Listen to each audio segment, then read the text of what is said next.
Hello, this is Jackie B. Peterson, and I'm your host today on Solo Pro Radio. Welcome. I'm happy that you're joining us. I look forward to having you talk about this show and have people join this show. We're excited about that. But I wanted to remind you that I'm the author of Better, Smarter, Richer, 7 Business Principles for Solo, Creative, and Encore Entrepreneurs. I hope you've gone to my website, bettersmarterricher.com, and taken a look at all the information that is available to you there. For one thing, all the past radio shows are up on that website, as well as a free ebook outlining the 7 basic principles of solopreneurship. And I hope you'll go in and you'll sign up for our free newsletter and join the conversation on the blog. It would be great. We have a great conversation going. I have to tell you, I just got statistical information from the state of Oregon, about the state of Oregon from the Small Business Administration, and they tell us that out of 332,000 small businesses, and by the SCA definition, that's anybody with less than 500 employees, 332,000 small businesses in the state of Oregon. Out of that group, 259,000 of those businesses are solo operators with no employees. This is the business model of the 21st century, and it's just growing. But you know, there's some things you have to do in order to be financially successful as a solo, and that's what we keep talking about on this show by highlighting different solos and highlighting some of the programs that help solos become successful. So glad you're here. Settle in and listen to us today as we meet another wonderful solopreneur. Today, my guest is Annette Lansing. Annette is a teacher, mentor, and career guide. She has a Master's of Arts in Education plus a certificate in gerontology from Portland Community College. She is the co-author of Managing Your Career in Aging, and she's an entrepreneur with her company Revision Careers, where she helps people choose the right career for them. She's in a perfect spot to help Encore entrepreneurs imagine, plan, and start their Encore careers. Please help me welcome Annette Lansing. Hello, Annette. Hi, Jackie. Thank you for inviting me to be on your radio show. Oh, I just think this is going to be a fun discussion. I'm so glad that you're here. Yes. So as we get started, tell our audience about your career. You know, I know you've done many things, so I expect this to be an interesting story. Yeah. So I want to give a little background, a little build-up to how I got to my current career path. It really turned a corner for me when I started school at PCC in the gerontology program. I'd lost my job of 15 years when the company I worked for was bought and moved to Ohio. Like many people, I've had a whole lot of different jobs and a couple stabs at a career. Some notable ones were I had worked as a recreation director at the Camp Hansen USO in Okinawa, Japan for 2 years. Oh, my goodness. That was my first job, real job out of college. And I was in the hospitality industry for 5 years, jumping around from job to job there, trying out all sorts of different things in different departments. I went back to school, and I got my master's in teaching, like you had said, and decided that teaching kids was not my thing, even though I have a teacher in my soul. So I got my master's in teaching, but not the teaching certificate.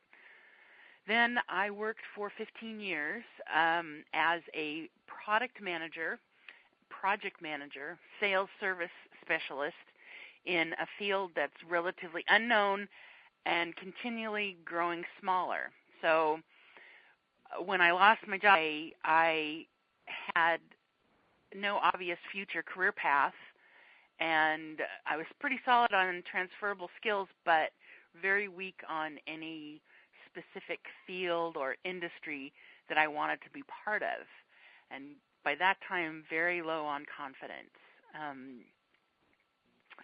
So I ended up going back to school to get field knowledge, the thing that I was lacking.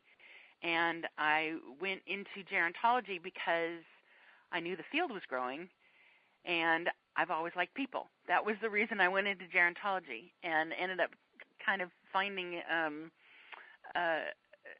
something that really spoke to me. That whole idea of shaping new possibilities in a field in a field that's on the curve of change really appealed to my creativity. Gerontology, to let people know, is the study of aging in a very broad sense, cultural, social, wellness issues, as opposed to just geriatrics, which is a related word, but not the same thing. It's limited to the medical arena and fixing ailments and things. So that's interesting. Go ahead. Most people they hear gerontology and they think of they think of old decrepit people, and it really isn't. It's adulthood. It's that time where we are no longer trying to figure out how to be an adult. We are one. And anyway, what a great way to say it. What happened is that school rekindled my interest in teaching. And, I mean, I had thought that I had kind of shut the door on that. Even though I knew I had a teacher inside me, I couldn't figure out what to teach. But I realized I could teach adults. And I was fascinated with PCC's, the gerontology program's practice of practicing what they preach about working with older adults, that some huge number, 70% of the gerontology program students are over 40. So all of these different principles about working with older adults is what they used in the program, which is called the career management model, in the whole idea of just making everybody aware of what's going on as you go through it, being very open about what the program is doing. Here we are, we're going to teach you this way because this is the way that older adults learn better. And it's not harmful to anybody else. It's actually helpful for younger adults also. Anyway, so that was just fascinating to me. It's kind of a esoteric, you can get right in there. Anyway, the very first class that I took exploring the field of aging was a huge eye-opener, and I found a new understanding of what aging means in the world today and what it can mean for the future, and that I can be part of that. And that was just a lovely feeling. So let's talk about that a little bit, though. I mean, what does aging mean today and mean in the future? 'Cause I think it's a huge career opportunity for people. So do you mind if we take a little detour there? Sure. So aging, it's not our grandparents aging anymore. That we all grew up and thinking of aging as being thinking of growing old as being a very negative thing, as being growing old is that step before you die, that once you have, you reach 65, you're no longer employable, you have to retire. It's also kind of a get to retire, but there's a kind of a, you're reaching your end of your viability. And that's just not true. It's not true in any way at all that they say that they do a lot of testing when you're younger on things like intelligence testing, and a big part of intelligence testing is speed. So when you grow older, you lose the speed that you had when you were younger. And so many people think of that as being this, well, that shows that I am no longer as smart as I was when I was younger. But the truth is, why is it that younger people who are so much faster than they will be when they're older come to older adults to ask for advice? Right. Because older adults know so much more. They have so much more experience. And there's an intelligence in that up until this kind of new aging, we haven't given adults credit for. No, we haven't. And I think that's maybe part of the reason why a lot of this population that is beginning to experience what is being called the longevity bonus is kind of startled that it's happening. Here they are at 65. I had a new client yesterday who's 66, and and we're kind of saying, I feel good. I'm excited about life. I've got a lot of energy. All these good things are going on, and it's kind of like it's a surprise because so many people expected, as you called it, our grandparents aging. That when you were 65, you were old, and people started to dismiss you and marginalize you and discount you, and that's not at all what's happening now. Right. People are marching right out there into the world. Right. So this is what you found with your gerontology studies, huh? Exactly. And the thing that's really exciting is now 4 years later, I am teaching that same class that gave me so much. I am now an adjunct professor at PCC teaching career management courses. Oh, great. Yeah, that's very exciting to me. It's I think one that's piece just of wonderful. my own. I'm sorry? I think that's just wonderful. Yes, it is, and it's one piece of my own developing career. And so cool. I made a list here of the things that I'm doing now or have done since graduating from PCC, because this is all geared toward where my new career path. I worked for 6 months as in a vocational counseling office as a job developer. I worked as a peer mentor for the gerontology program for several years, resume writer, developed and co-wrote a website for Encore learner adaptations. I developed and still developing e-portfolio curriculum for the gerontology program, assessing learning objectives and career growth. Established and am still teaching non-credit classes in clay hand building for 55 and better. I co-wrote a textbook, Managing Your Career and Aging, that is specific to the gerontology program's career management courses. I started my own company, Revision Careers. It is a work in progress. I have become adjunct faculty for PCC, teaching the career management courses. I have become an advising assistant for the gerontology program. I designed and am helping to develop the Geronaut logo and marketing strategy for the gerontology program. And my next goal is to become an instructor of the Better, Smarter, Richer process that was developed by Jackie B. Peterson for creative solopreneurs. I think that's wonderful. I love hearing all this, and all I can say is, Annette, is you've bloomed. What a wonderful thing. Yeah, what a wonderful thing.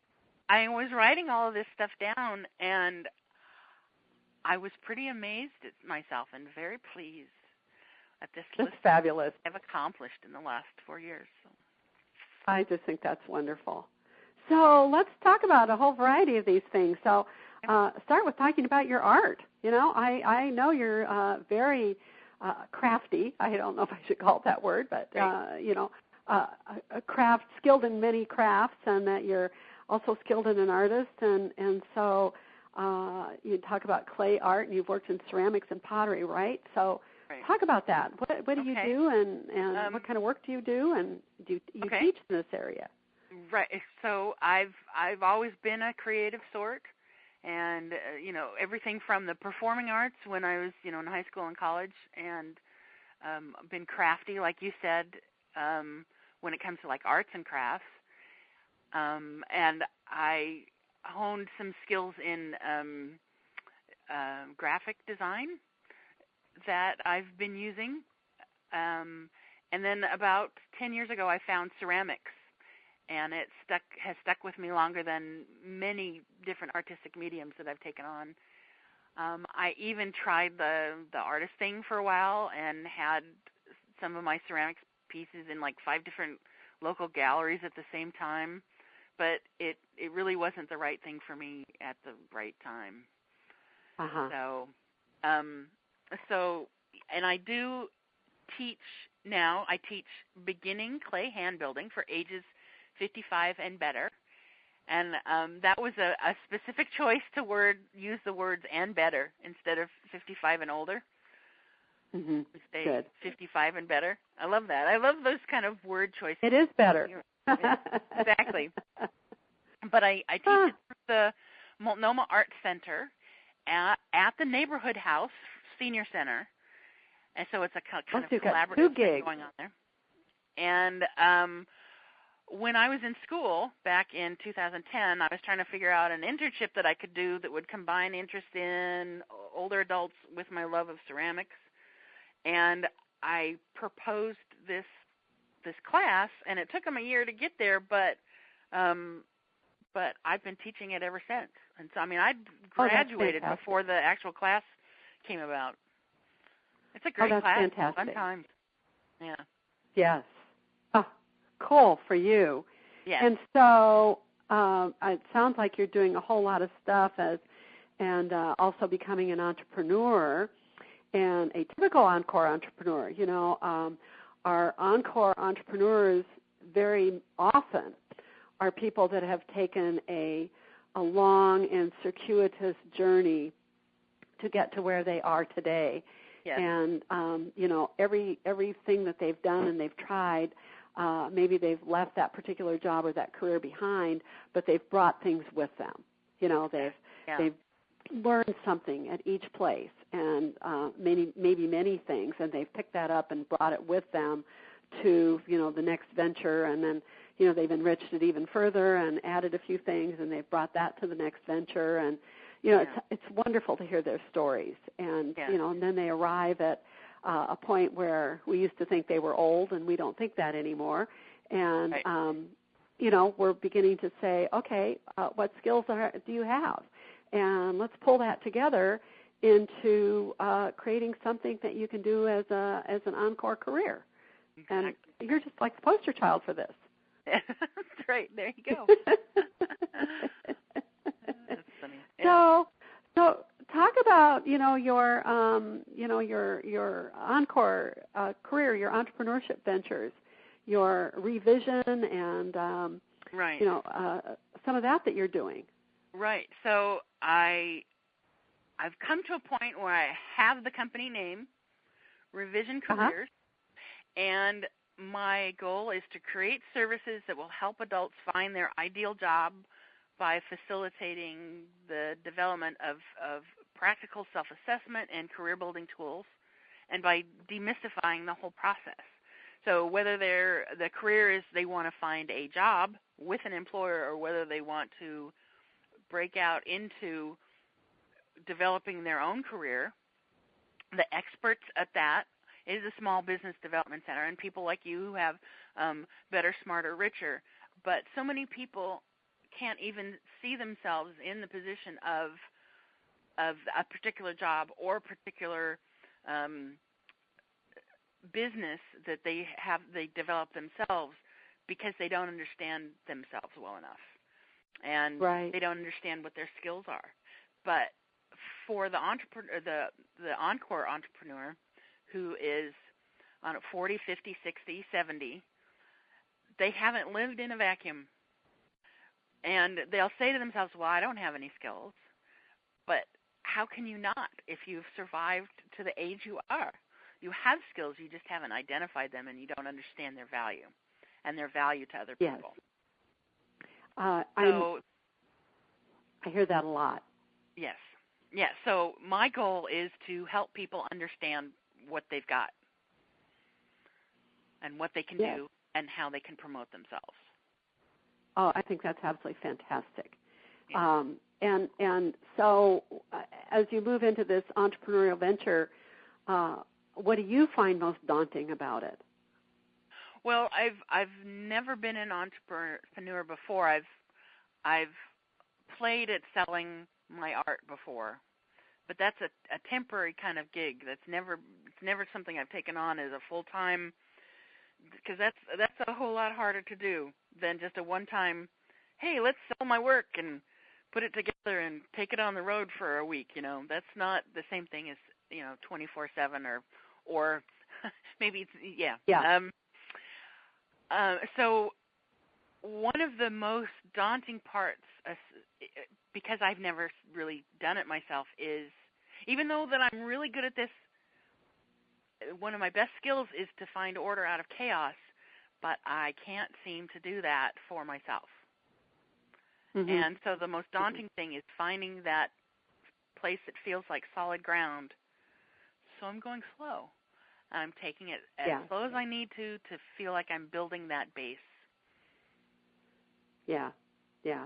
I'm giving myself. You know, it's a when you're starting a business, it's a new thing for a lot of people, and they may have worked for businesses, but they never spent time looking at how a business works and what it takes and all the elements that are involved in it, and you know, how you pull it together, and you know, how you figure out how you're going to produce your product, price your product, what your product is going to be, you know, renew your product, how you're going to sell it, how you're going to collect your money, who your customers are going to be, you know, all of that kind of stuff that happens. Which is this lovely framework that you can walk into every day when you're working for somebody else. You walk in the door, somebody else has created this office, they've supplied the materials that you need, they've staffed the place, they've put in all the work behind making sure that there's electricity, you know, all of that stuff and so all you have to do when you walk in the door is you sit down at your desk and you do your work, which somebody else has defined for you. Here's your job. Here is the description of your job. This is what we want to make sure that you get done, if not daily, maybe they give you by the end of the year, you know, these are the things we want you to accomplish. That's already built for you. Right. And as an entrepreneur, you really do have to create it yourself and have to believe in those things that you set down for yourself, or you won't do them. Yeah, it's very different. You know, that you're exactly right. You explained it beautifully, that you have to, as the entrepreneur, you have to create the entire infrastructure, where you're going to be, you know, what you're going to do, where you're going to sit, what you're going to write on, what you're going to write with, much less what you're going to write. And, you know, and lo and behold, there's nobody else putting toilet paper in the bathroom, and, you know, nobody else buying paper for the copy machine. Oh, we have to make copies. There is no copy machine. I have to send an email. Oops, we don't have a computer. That's right. That's right. Oh, I got to get dressed. It's like, you know, I mean, you're in your hands. Yeah, it can be quite surprising to people, you know, that you literally start with a blank canvas and make it happen from there, and it can be very daunting. And you just very really daunting. But the rewards how... can be pretty fabulous because, you know, you do get to do it the way you want to do it, and that's kind of an overriding drive. And usually when I ask that question to my radio guests and I say, what do you like most about being a solopreneur? They say, I get to do it my way. Yeah. On my time schedule. That's right. Exactly. So that's kind of the reward. It's really true. It's so my goal in this slow taking that I am, this slow doing that I am, I can teach or guide anybody to anything if I understand it myself. So part of my slow process here is understanding it myself. Understanding, trying to find those.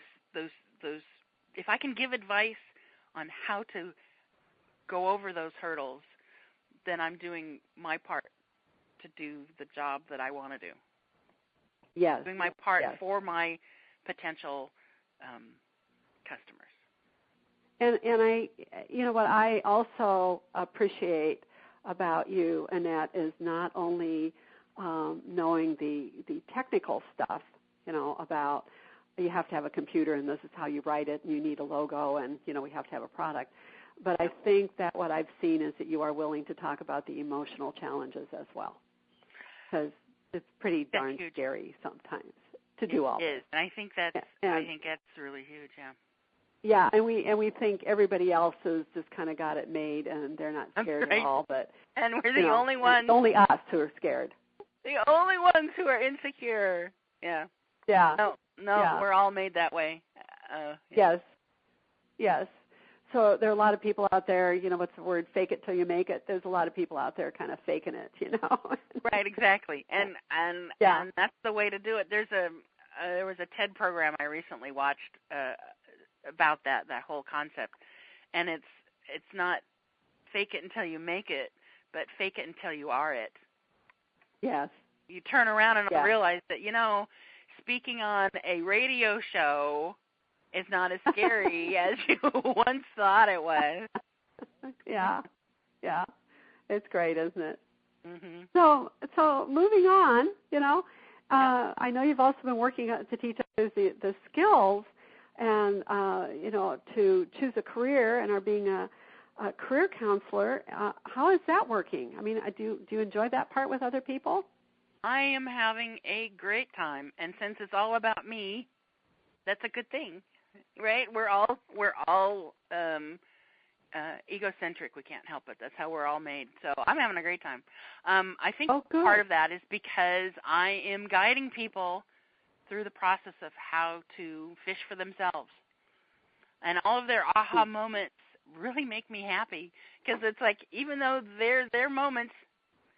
It's like, I help them, I did a good job. Yes. So and every time I turn around, I get a new appreciation for the tools of self-assessment and self-reflection because I'm beginning to realize how very important that is to moving forward on somebody's own. Oh, that's perfect. agenda. So you're in a really good spot. Yeah. Yeah. And you wrote the book. So talk about the book that you wrote. Oh, yes. So the book is called Managing Your Career in Aging, and it's really a companion book for the PCC Gerontology program's career management courses. So it's one book, and it guides people through 4 different courses. And it's one of its main purposes is to expose students to that career management model I was telling you about, where that we use throughout the program, and it's basically we want to give students boundaryless opportunities to explore their own career choices while providing strong supports both within the program and outside in the field, in the gerontology field, and by being open and using cooperation and networking. And And it's a concept that's really hard to explain because, let's be open, let's be cooperative, but it's amazing how easy it is to put up rules because it's easier to do it that way. But once you put in these walls, then it makes it less easy for others to succeed because they have to work their way around that. So this is helping people explore careers in gerontology. The book itself, right? like I said, is a companion book to the actual courses. So it's not like somebody could buy this book and read it and go, oh, I get it now, because much of the material is actually in the course itself. But what we're trying to do by having this book is explain how the process it works. Yes. So that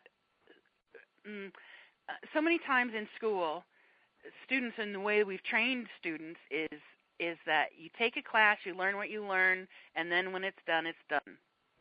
Yeah. And the career management courses are more like, here are your tools. This is the way that you want to get started. This is the way that you want to continue with it after schooling is done. These are the things that we're putting in front of you in a classroom are the way that you want to behave if you want to build. I'm probably not saying this. We want to guide them to, you want to network. And networking means, rather than it's like demystifying. Rather than talking about, when I grew up, networking to me meant the kind of networking my mother did when she was in politics. And it was a very intimidating process. And you had to know everybody's name, and you couldn't ever make a mistake because you were always exposed to the public. And I never liked networking. And now I've come to realize that networking is having a conversation with people that you know about things that you both understand or want to understand better, and you help each other reach your goals. Sometimes it's by bringing two people together who you know their interests will collide. Sometimes it's about helping somebody else out with what they need. It's not always about you. It's not about, hi, my name is Annette, and I have a business called Revision Careers. It's not always about publicity. Does that make sense? Mm-hmm. Yes. So what kind of careers do people go into from their experience with the gerontology department? What kind of careers are out there that people follow? Well, that's the thing that's really interesting. There's the traditional kind of careers, which are working in a long-term care facility, health-related things, end-of-life issues. But even with then there's the brand new fields that are coming out of all of this new aging, which can be what's a good example? Horticulture therapy, that's relatively new. Aging in place, relatively new.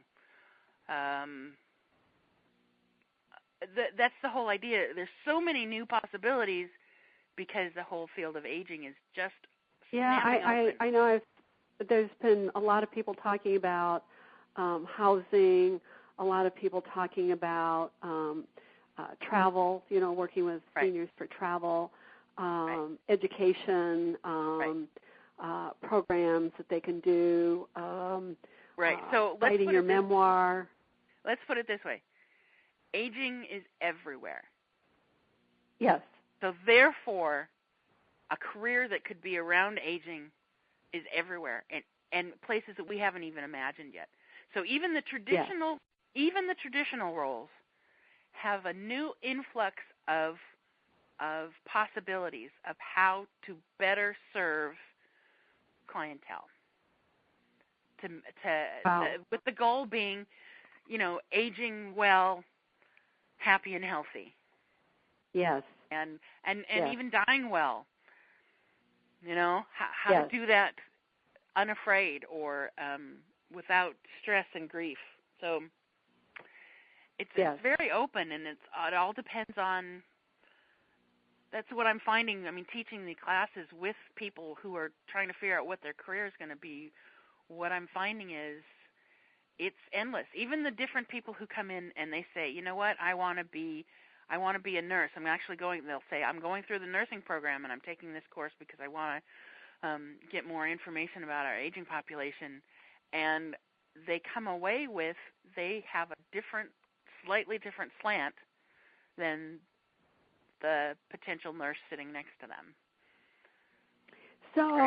So do you see in the time that you've been, I know you've been a peer mentor, counselor, teacher for the gerontology department, do you think that there's more and more people coming into that department and taking classes?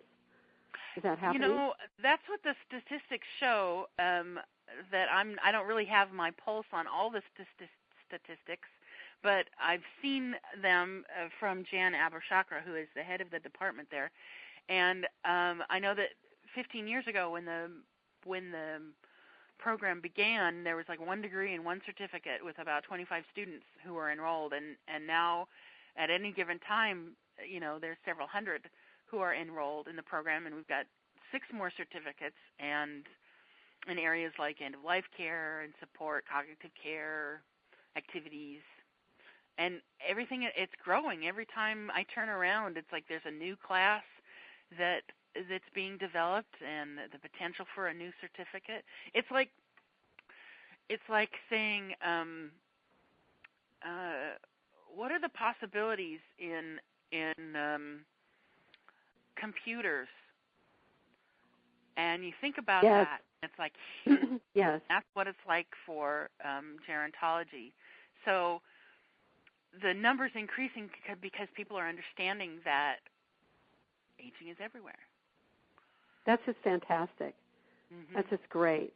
So you're experiencing the age wave, the 79 million baby boomers who are That's right. hitting the retirement force or right. the recareering force. You're feeling that where people are saying, I'm not ready to stop, I'm ready to reinvent myself, and part of that is going to be education, and here, let's take this course. So you're feeling that already. And people are using their imaginations and coming up with some pretty wonderful things to do. Yeah, because they're getting to that place where they are aging, and they're saying, now, wait a minute. I don't have to do it the way I was told when I was a little kid. Yeah. Exactly. That's exactly right. That's a pretty common statement from people going through the program. Oh, that's pretty fantastic. That's really great. So I think your gerontology department has quite a few certificates, and those help people as well as maybe getting an AAS degree. I mean, does it just kind of depend on what you want to do? Well, so every single one of if you build toward a certificate, all of that education goes toward the AAS degree in gerontology. I see. If somebody wants to get it, and yeah. So I mean, wow. it's I highly recommend taking some of those beginning classes, and there's some classes that are in that are part of many different certificates, like Introduction to Gerontology and see, now I'm having a brain moment here. Can't think of the classes, but there's several classes. There's like a handful of classes that are found in many of the different certificates in the AAS degree itself. I see. That people can take to learn more about, okay, so what really is this new aging? We're talking about it, but we're not really getting into the details right now. Yeah. And there's some classes that can really, anybody who's like, oh, that's interesting. You mean there's hope for me? Yes, there is. There's hope for you. Not only is there hope for you, there is huge opportunities for you. Exactly. Yeah. Oh, my goodness. I think people are amazed, at the opportunities that are available to them, and it's a pretty exciting time, you know. So let's talk about the other thing that you did, and hopefully we can talk about this as an opportunity that you're going to take. You participated in one of the Better, Smarter, Richer study groups, and how did that benefit you, and how was that experience for you?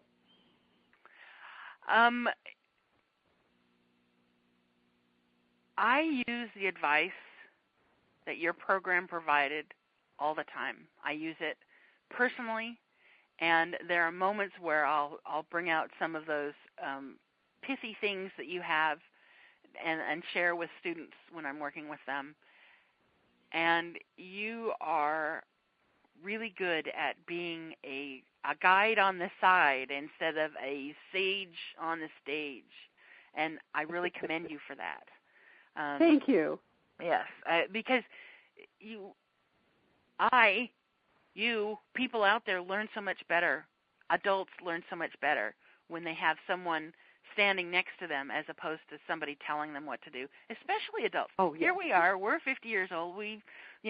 40 years old, 60 years old. We've lived our life, and somebody standing up in front of us trying to tell us what to do isn't going to sink in very far. So it has to.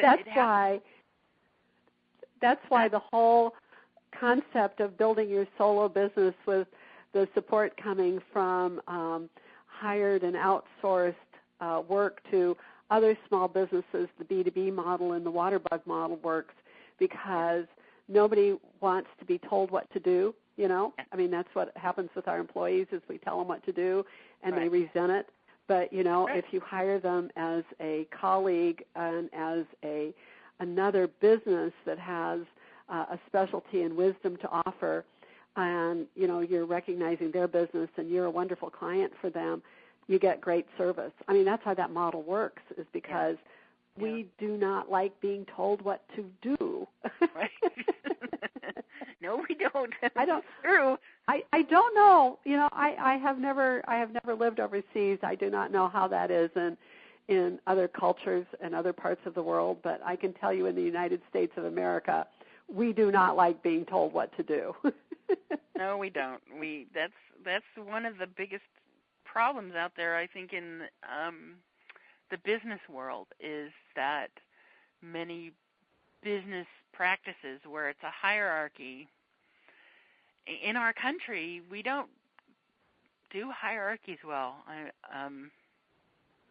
No, we have in the past, but they're all collapsing now, all of them, you know, and I mean, it's part of the disruption that is going on as we're looking for new models and new relationships and new ways to be together, to be in organizations, to be in business, to make money, to, you know, just plain to get things done. And we're having to create a whole lot of new systems and models. And I've started calling the solo model the business model for the 21st century. You know, because it's how people are in business. And, you know, it's how they're creating their wealth. It's how they're creating their stream of income. It's how they're creating their meaning. You know, it's by working for themselves. And it's just growing by leaps and bounds. And, you know, we want to do things differently than being part of a big organization and being told what to do and, you know, have our time controlled and prescribed for us. We're just not happy with that. Right, and how we're supposed to think and how we're, I mean, so many, the whole idea of, I know we're sidetracking, but that whole idea of businesses being citizens is, you know. Yeah. Anyway. So, you know, as you move forward, you know, clearly you're wonderful as a teacher and a mentor and a coach, and you know, is that you're going to keep heading that way with Revision Careers and right? There's no doubt in my mind. You're good at it. I've found the thing that I want to do, and isn't that great? I'm sticking with it. Yeah. Oh, cool. I think I am good at it. I think, like you do, I want to be a guide on the side. Yeah. I want to help people find ways out of where the people mostly get stuck inside their own head, right? Yeah. I want to help people out. That is true. Yeah, that is true. That's where they get stuck. So that's just wonderful. So, and you're going to keep teaching for the gerontology department, I would hope. I mean, because they're just growing like mad. Yes. Yep, that's the plan. Cool. Yeah, cool. And I recommend, if I don't know if this is the right time to talk about it or not, but I recommend to anybody who's hearing this and going, gerontology, I never thought of gerontology, that they should take the Exploring the Field of Aging course, which is the first course people should take anyway in the gerontology program. But it's about 80% exploring yourself and exploring what you want and what's your ideal career and what your strengths are and what you want and need and et cetera. And planning for you. And then about 20% of it is about specifically careers in aging and avenues in aging that people can point toward. Yeah. I love the guy who wrote the editorial. I saw it in the newspaper, and he said, you know, we all have to age, but we don't have to get old. There you go. I thought. There you go. Oh, I mean, I love that. It's semantics in a way, because aging and growing old is the same thing, right? But our to some society degree thinks of old as in, well, gee, when you grow old and the next thing is death, right? Yeah. And you're done, time to... And I think, and you know what he was talking about, and I think that this is what's gotten tied up in the word of getting old, is when you lose your sense of appreciation for, what's beautiful and new around you, when you can't anymore take joy in all the new things that are being created, by other people, and often young people. Which is an attitude. Which is an attitude, right? Not a symptom of aging one more day. Right. Or one more year. It's a mental attitude. Uh-huh. Yeah. Yeah, very much, yeah. Yeah, very much, and when you lose that sense of appreciation and that joy in what is new and interesting in the world around you, and you begin to say, my way is the right way, and nobody appreciates what we did anymore, and it's all bad now because it isn't what I used to do, and that's right. And so, not only that, you take that attitude and then you become judgmental about it. Nobody wants to hang around with you. Yeah. That's right. The world is going to hell in a handbasket. Well, that's what my grandparents used to say when I was Yeah. So I love that. I love that phrase, and of course, on this show we've talked about that a lot and have talked to so many people who are doing Encore things, new things with their lives as they've become into their 50s particularly, but, some of them in their 40s and are, just plain turning their lives around and, doing different things that they want to do and kind of coming into their own, taking charge, feeling grounded, and it's also a wonderful time of life, or can be, time-wise and financially, because usually the small kids are out of your house, and you've got some level of financial security, and you've learned a lot about what you like and what you don't like, and you're less swayed by the opinions of others and more swayed by how you feel about it and what is important to you. So there can be great freedom in all of those things. And I keep saying, aren't we lucky to be, for the first time ever, experiencing this longevity bonus, where I think I have said this to my listeners more than once, that one of my guests, Bill Zink, out of the Center for Productive Longevity in Boulder, Colorado, and he said the gift of the 20th century to the 21st century has been 30 more years of life. And you go, wow, what a gift. And that's what we're living. This is not precedented. Nobody has had this before. Right. And it's time to make good with it. We get to choose how we live it. We get to shape. We're really the pioneers. You're right. We get to shape how future generations are going to see that longevity bonus. Right. It's just fabulous. Well, Annette, we've chatted away for quite a while here, and we're about out of time. So is there one piece of advice you would like to give to people who are kind of unsure about their career next steps and might be interested in working with elders or working in the field of aging? Is there a piece of advice you'd like to give? I would like to say don't sell yourself short. If that's something you're interested in, then you need to go for it, and you need to make some first steps. And those first steps can be taking a class at PCC, or depending on where you are, it could be working with Jackie with her Better, Smarter, Richer, or in Small Business Development Center. There's things you can do. You don't have to just stand up and take the first step. That's right. Exactly. And if some of our listeners would like to contact you with questions, would you like to share some of your contact information, how they can? Yeah, the best way that they could reach me is by my PCC email, which is Annette.Lansing at pcc.edu. ANNETTE.LANSING